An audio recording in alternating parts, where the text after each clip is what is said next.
Hey BMW world, now this is what you need to do if you want your tires to last longer.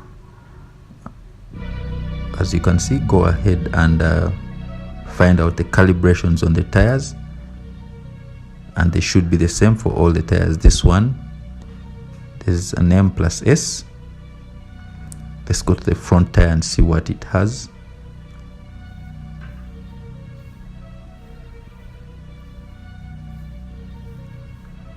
There it is, M and S. So they should be the same on all the tires.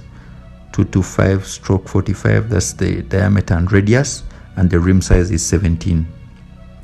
So once you have that information, go to the driver's side door.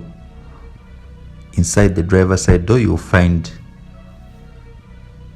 the guide, and this guide will give you how much pressure you need to have in your car when you have 4 passengers and when you have than 2. That's for back and front.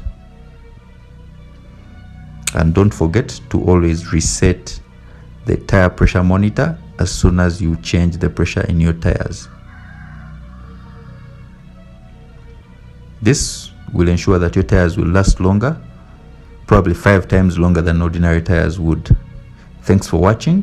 Make sure to subscribe, share, and view other videos on our YouTube channel. You can also check us out on our other social media platforms. Thanks for watching. Andrew here saying